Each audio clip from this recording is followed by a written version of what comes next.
Good early day, everyone. Deborah the Bee back with another video from the Backroads too. Thanks a lot for being here today.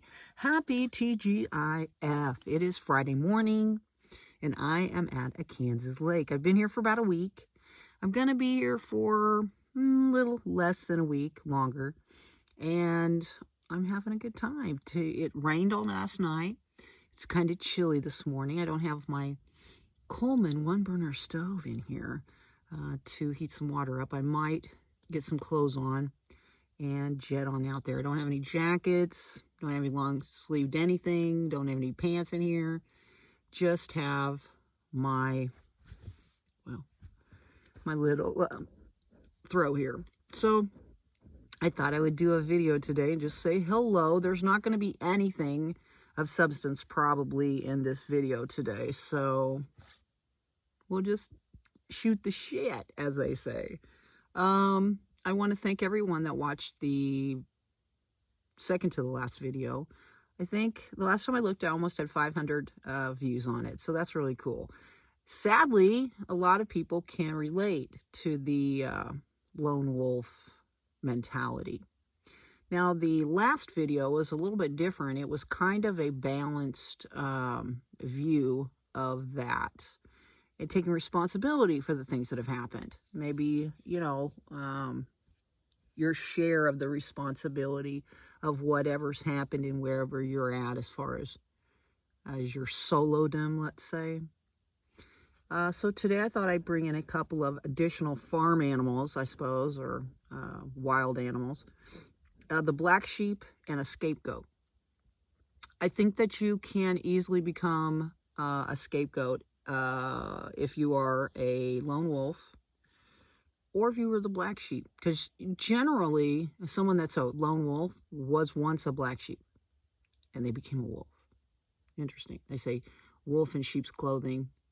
Yeah, well, I think that that's what a black sheep is, just doesn't realize it until later on when they become a lone wolf, right?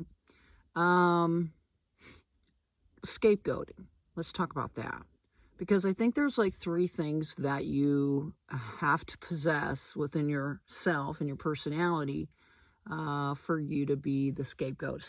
Usually of a family is usually what I have discovered within my thought pattern of this idea of a scapegoat.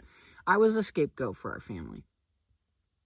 And I think that there's 3 things that are really need to be there in order for you to be identified by those in your family as a potential scapegoat, or whether you would be that scapegoat material for any situation, whether it be friends or family, work, or whatever.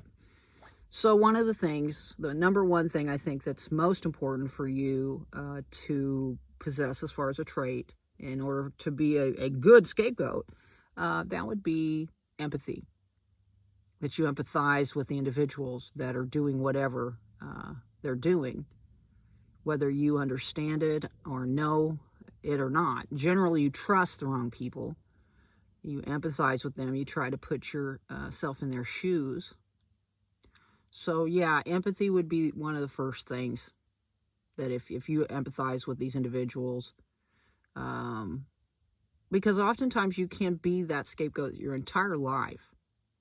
And the number 2 thing that makes you, the trait that makes you a good scapegoat, is forgiveness. Because if you were empathic with all of these people, trying to empathize with what they were doing, you're also forgiving them.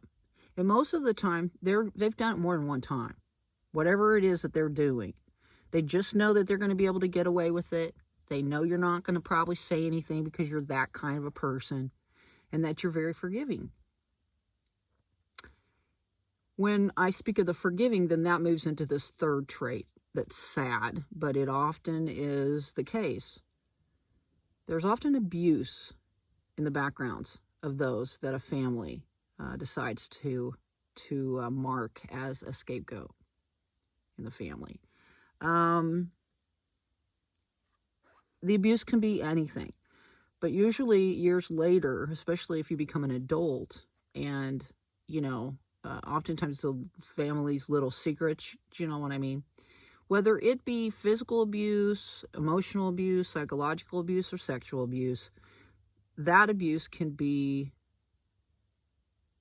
like used against you or used as leverage in the scapegoatness of whatever it is that you're experiencing.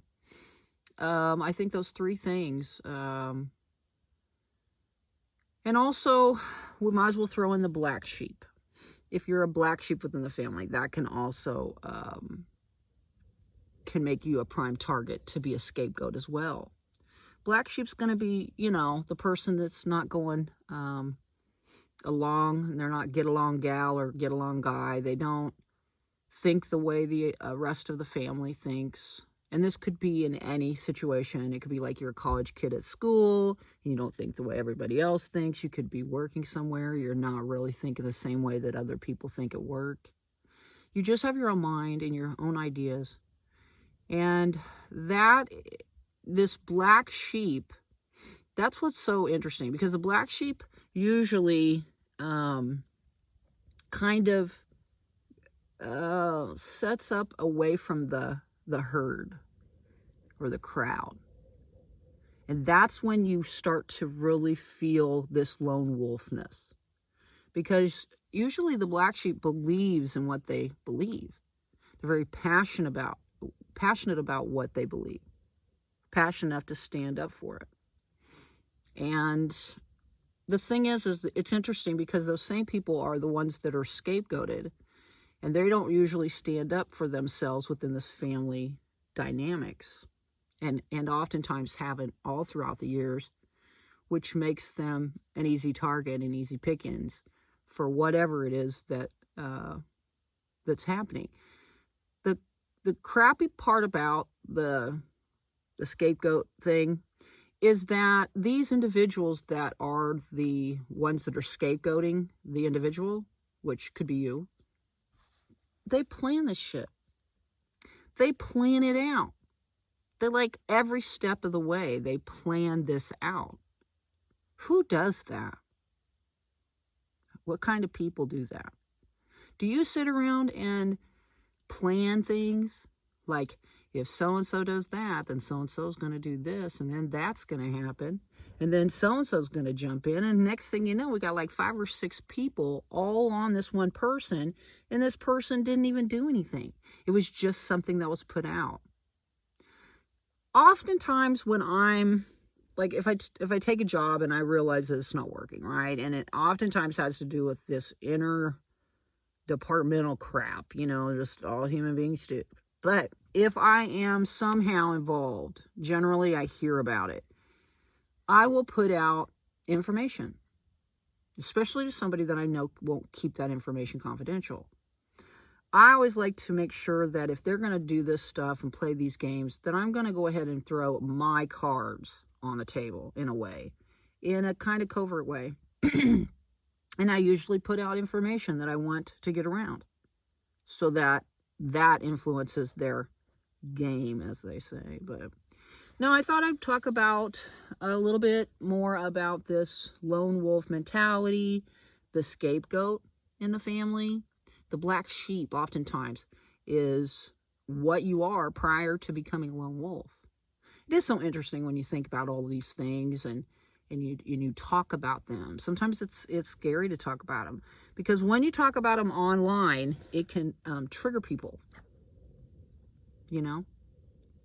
And everybody's in their various stages of the spectrum, as I say. I don't know how that applies to you, but we all are challenged with all sorts of things. We're just trying to get through a day, right? That's right. Some days are sunnier than others. Today's not sunny yet, but it's supposed to get sunny, so hopefully it will. Thanks a lot for being here. Thanks for all the subscribers. I think I'm at 25 right now. I really appreciate it. I know it doesn't seem that much in terms of the big picture, but it really, really means a lot to me. Get out there and spread those little pieces of peace. It's important. There are little pieces of you out there in this world. If you enjoy the video, give her a thumbs up. And if you want to subscribe and see future videos, please subscribe. I hope you have a great Friday, and I hope your weekend is awesome. And I will see you next time here on the Backroads. We'll see you all on down the road. Bye-bye.